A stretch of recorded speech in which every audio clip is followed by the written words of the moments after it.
Hello दोस्तों, आप सभी का स्वागत है आपके अपने YouTube चैनल धार्मिक ज्ञान पर। आज की इस वीडियो में हम आप सभी के लिए सुनाने जा रहे हैं धनतेरस की कहानी कि आखिर भारत में धनतेरस क्यों मनाई जाती है।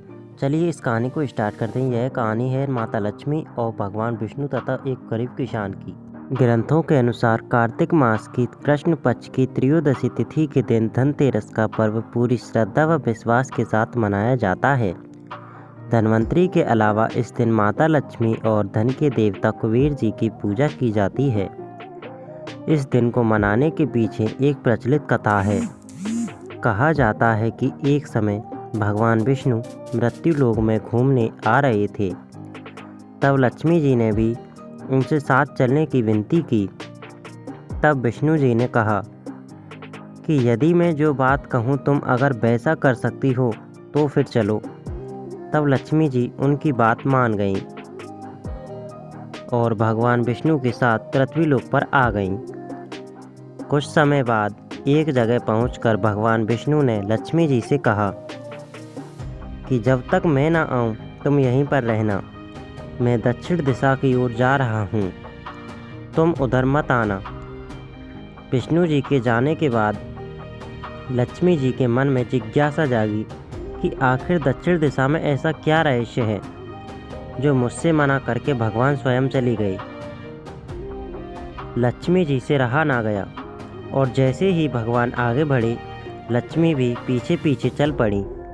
कुछ ही आगे जाने पर उन्हें सरसों का एक खेत दिखाई दिया जिसमें खूब फूल लगे थे।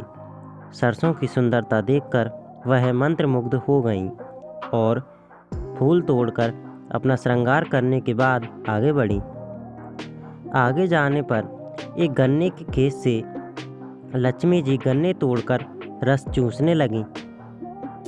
उसी क्षण विष्णु जी आए और यह देख लक्ष्मी जी पर नाराज होकर उन्हें शाप दे दिया कि मैंने तुम्हें इधर आने को मना किया था पर तुम ना मानी और किसान की चोरी का अपराध कर बैठी। अब तुम इस अपराध के जुर्म में इस किसान की 12 वर्ष तक सेवा करो। ऐसा कहकर भगवान उन्हें छोड़कर क्षीर सागर चले गए। तब लक्ष्मी जी उस गरीब किसान के घर रहने लगी। एक दिन लक्ष्मी जी ने उस किसान की पत्नी से कहा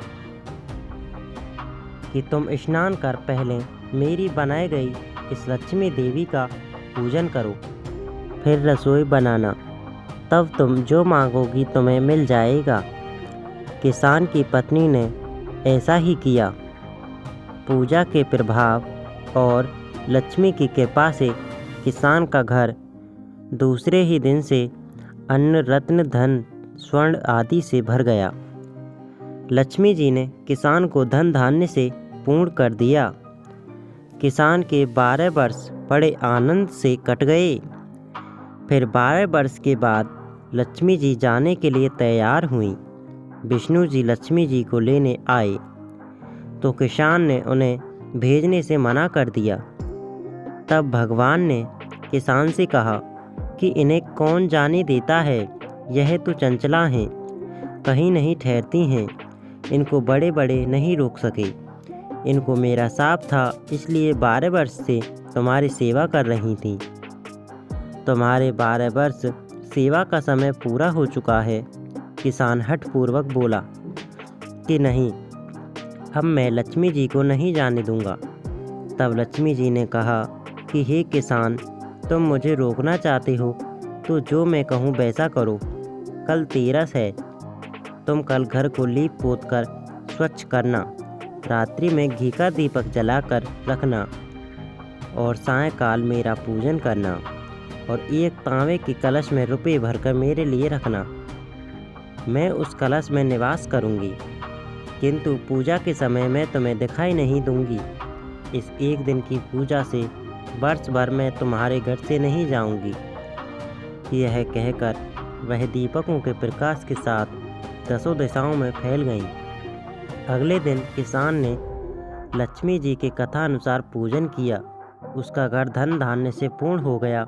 इसी वजह से हर वर्ष तेरस के दिन लक्ष्मी जी की पूजा होने लगी। दोस्तों आशा है कि आपको यह कहानी पसंद आई होगी। अगर आपको यह कहानी पसंद आई है तो आप हमारे YouTube चैनल धार्मिक ज्ञान को सब्सक्राइब कर सकते हैं, इस वीडियो को लाइक कर सकते हैं।